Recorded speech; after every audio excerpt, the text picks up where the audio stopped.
Hello student, today I am going to teach you chapter 4th, materials, metals and non-metals. This is the part 2 of this chapter. In these chapters we will study chemical properties of metals and non-metals. First of all we discuss the chemical properties of metals. There are so many chemical properties of metal. First of all, we discuss their reaction with oxygen. Metals react with oxygen to form metal oxides. Metal oxides are basic in nature. Metal plus oxygen give metal oxide. Just like this, when magnesium burns in air, it combines with oxygen of air to form magnesium oxide, which is a basic oxide.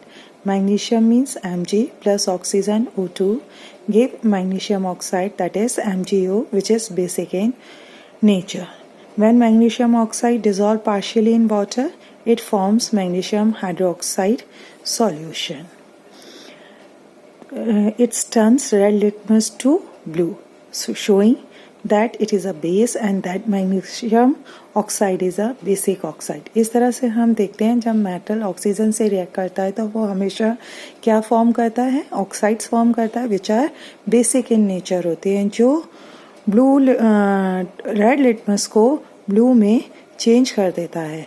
इसी तरह जब हम magnesium को oxygen से react करते हैं ये क्या फॉर्म करता है, मैग्नीशियम ऑक्साइड जो बेस होता है.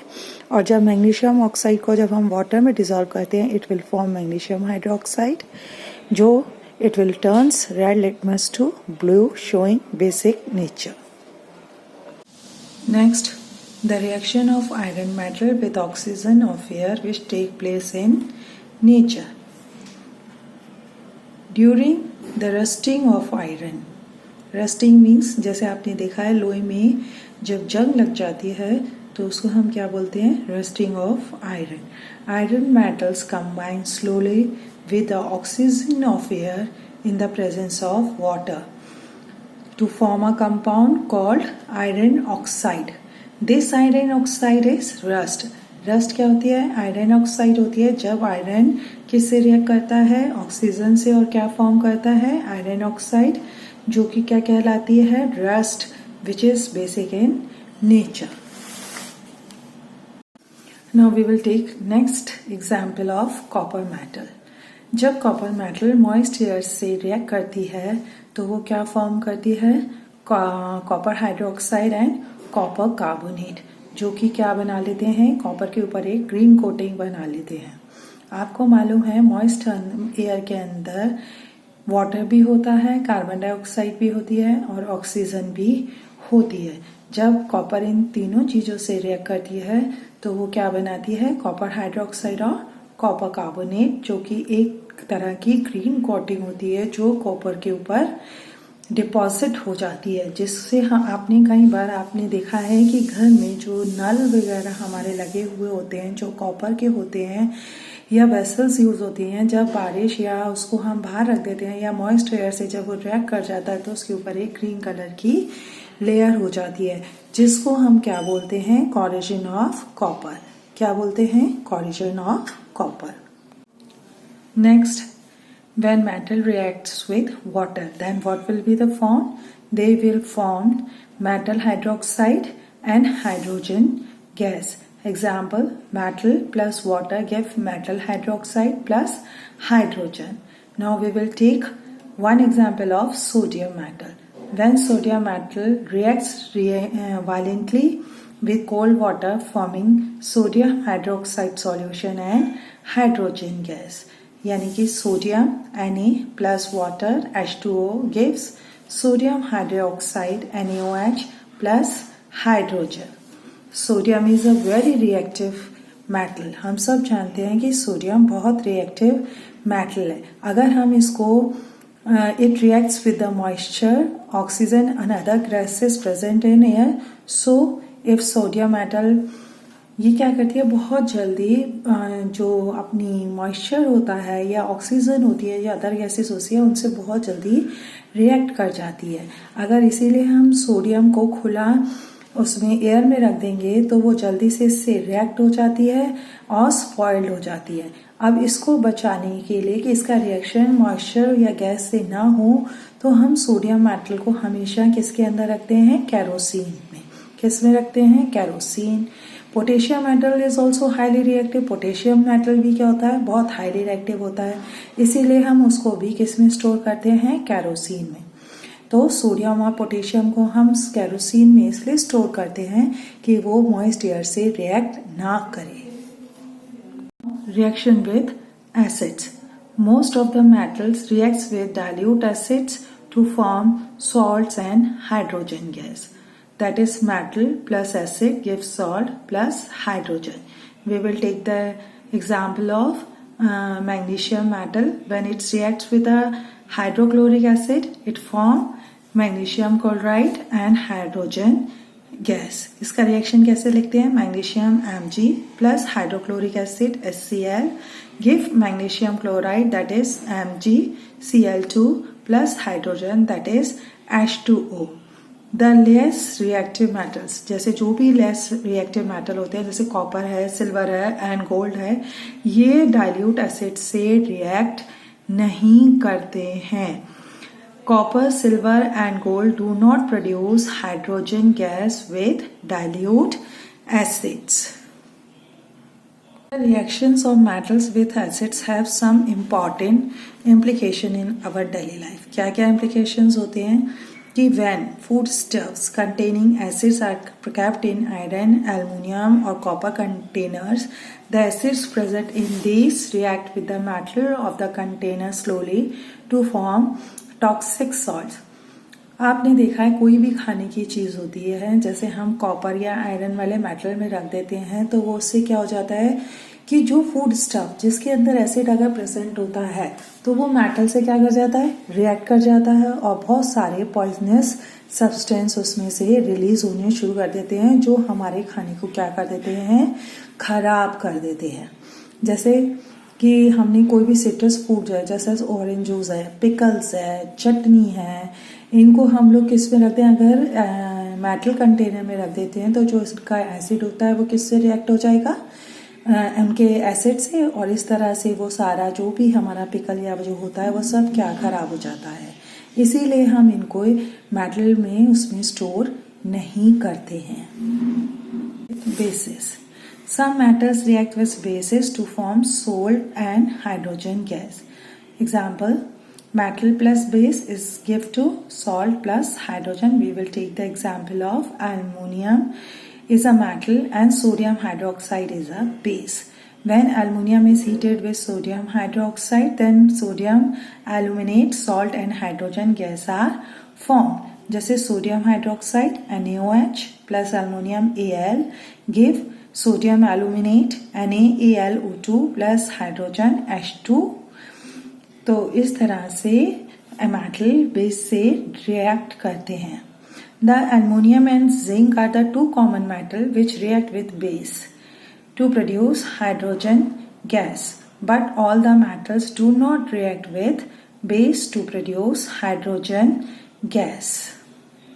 Now we will discuss the chemical properties of non metals. Reaction of non-metals with oxygen. Non-metals react with oxygen to form non-metal oxides which are acidic in nature. हमने देखा कि जब metal react करते हैं oxygen से तो वो क्या प्रोड्यूस करते हैं? बेसिक ऑक्साइड्स, जबकि नॉन मेटल क्या प्रोड्यूस करते हैं? Acidic oxide. Non metal plus oxygen give non metal oxide. Thus, non-metal react with oxygen to form acidic oxides. The acidic oxide turns blue litmus to red. कैसे हम इसको अब show करेंगे कि जो सल्फर है उसको हमने बर्न किया किसमें? एयर में, तब वो किससे कंबाइन हो जाएगा? ऑक्सीजन से, और वो क्या फॉर्म करेगा? Sulphur dioxide which is an acidic oxide. यानी कि sulphur X plus oxygen O2 give sulphur dioxide that is SO2. The sulphurous then sulfur dioxide dissolve in water to form sulfurous acid solution, that is sulfur dioxide SO2 plus water H2O gives sulfurous acid H2SO3. The sulfurous acid turns blue litmus to red, showing that it is acid and that sulfur dioxide is acidic in nature. इस तरह से हम देखते हैं कि कैसे sulphur को जब हम ऑक्सीजन के साथ रिएक्ट करते हैं तो वो क्या फॉर्म करता है, सल्फर डाइऑक्साइड। जब सल्फर डाइऑक्साइड को हम किस में डिसॉल्व कर देते हैं, वाटर में, तो वो क्या फॉर्म करता है, सल्फुरस एसिड। जब हम इस सल्फुरस रेडिस को ब्लू लिटमस पे रिएक्ट कराते हैं तो वो किस में चेंज कर देता है, रेड। इससे हमें क्या पता चलता है कि they are acid in nature. So non-metals form non-metal oxide on burning in air. Non-metal oxide are acidic in nature and turns blue litmus to red. Water. Non-metals होते हैं, they will not react with water. Sulfur is a non-metal. Sulfur does not react with water. In fact, some of the reactive non-metals are kept under water to protect them from the action of air. Non metal जो होते हैं वो water से कभी भी नहीं react करते हैं। जैसे सल्फर है वो नॉन मेटल है, वो वाटर से रिएक्ट नहीं करता है। इसी तरह से जो बहुत ज़्यादा रिएक्टिव नॉन मेटल होते हैं उन्हें हम किस में रखते हैं, वाटर में रखते हैं, उनको प्रोटेक्ट करने के लिए from the action of air. For example, phosphorus is very non reactive metal. If phosphorus is kept in open the air, it reacts oxygen and catches fire. अगर हम फॉस्फोरस को बाहर खुले में रख देंगे तो वो ऑक्सीजन से क्या करता है, रिएक्ट कर जाता है और वो क्या कर देगा, कैचेस फायर, यानी कि आग लग जाएगी. So in order to protect phosphorus from atmospheric air, it is stored in a bottle containing water. अब इसलिए फॉस्फोरस एयर से रिएक्ट ना करे तो हम उसको किस में रख देते हैं, बॉटल में, जिसमें क्या भरा हुआ होता है, पानी. इसीलिए वो एयर से रिएक्ट नहीं करता है. Reaction of non-metals with dilute acid. Non-metal also not react with dilute acid. Non-metals do not react with dilute acids to form salts and hydrogen gas. अब हम एग्जाम्पल लेते हैं. If we take some sulfur powder or charcoal powder in a test tube and add dilute hydrochloric acid, then no reaction take place even on heating. This shows that sulfur and carbon non-metals do not react with dilute acid, hence no hydrogen gas is produced. Some of the non-metals, however, react with hot and concentrated sulfuric acid and nitroxide acid, but no hydrogen gas is produced in such cases. जैसे क्या है, non metal है वो भी acid से react नहीं करते हैं. अगर हम सल्फर या चारकोल पाउडर को टेस्ट ट्यूब में ले लें और उसके अंदर क्या करते हैं, डाइल्यूट सल्फ्यूरिक एसिड भी डाल दें, उसको गर्म भी कर दें, तब भी उसके अंदर रिएक्शन नहीं होगा और ना ही हाइड्रोजन गैस प्रोड्यूस्ड होगी. फिर भी however some of the non metal ऐसे हैं जो hot and concentrated sulphuric acid से रिएक्ट तो करते हैं पर उनके अंदर हाइड्रोजन गैस तब भी प्रोड्यूस्ड नहीं होती है. इन एग्जाम्पल से हम देखते हैं कि non metals do not react with dilute acids. Reaction of non metal with basis. Some non-metal reacts with bases like sodium hydroxide, but no hydrogen gas is produced. The reaction of non-metal with bases are complex, which will be studied in higher classes. So, some non-metals only react with bases. We will discuss what is the reactive series of metals. हमने देखा कि कुछ metals बहुत ज़्यादा reactive होते हैं, कुछ metals reactive नहीं होते हैं. On the basis of figure of reactions of various metals with oxygen, water and acid, as well as the displacement reaction, the metals have been arranged in a group according to their chemical reactivities. हमने इनका जो metals होते हैं उनका reaction water के साथ, air के साथ और एसिड के साथ जब होता है तो हम ये देखते हैं कि कौन सा मेटल ज़्यादा रिएक्टिव होता है और कौन सा कम.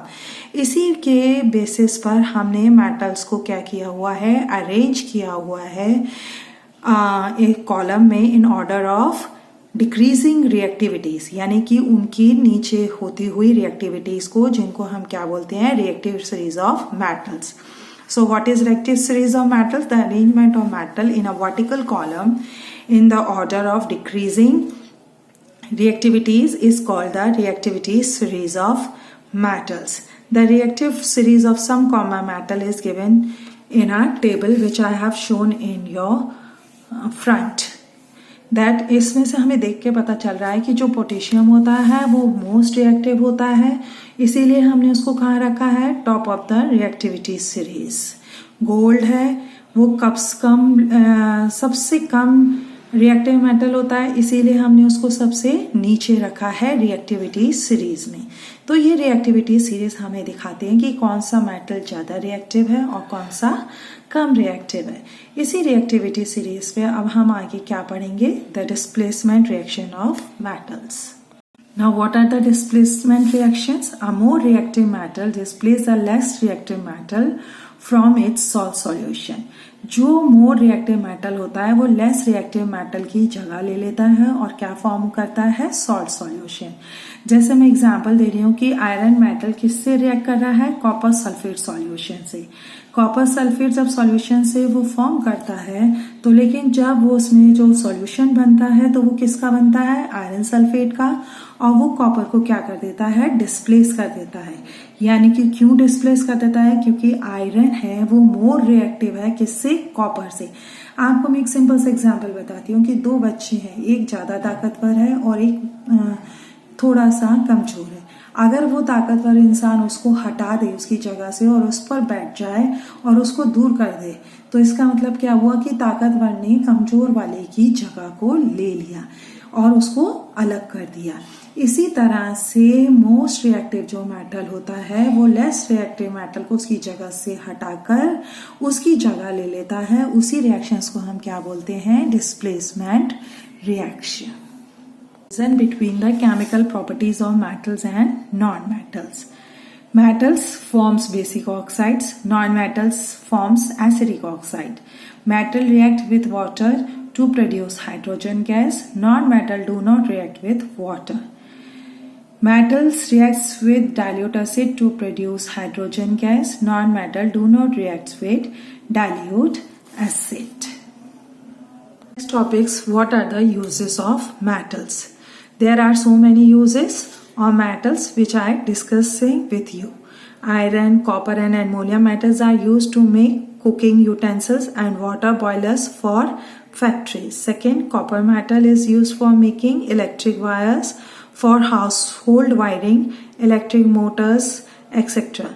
Aluminum foils are used for packaging medicine, chocolates, food items and many other materials. Aluminum metal is used to make aeroplane. Zinc metal is used for galvanizing iron to protect it from rusting.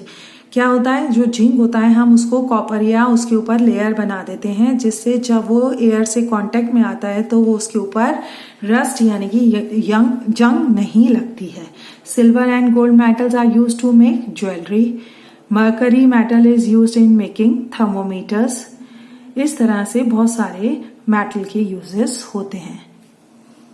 Uses of non-metals. There are so many uses of non-metals. First, oxygen is a non-metal which is used by plants and animals for breathing process. Nitrogen is a non-metal which is used in making fertilizers to enhance the growth of plants. Chlorine is a non-metal which is used in water purification process. Iodine is a non-metal which is used to make purple colored solution called tincture iodine, which is applied on a cuts and boot as an antiseptic. Sulfur and phosphorus are the non-metal which are used in fireworks. Sulfur is a non-metal which is used in the vulcanization of rubber. Carbon is a non-metal which is used as a fuel. The forms of carbon used as a fuel are charcoal, coal and etc. Thank you for watching this video. I hope you will understand the chapter. Now you are able to do assignments, question answers and exercise.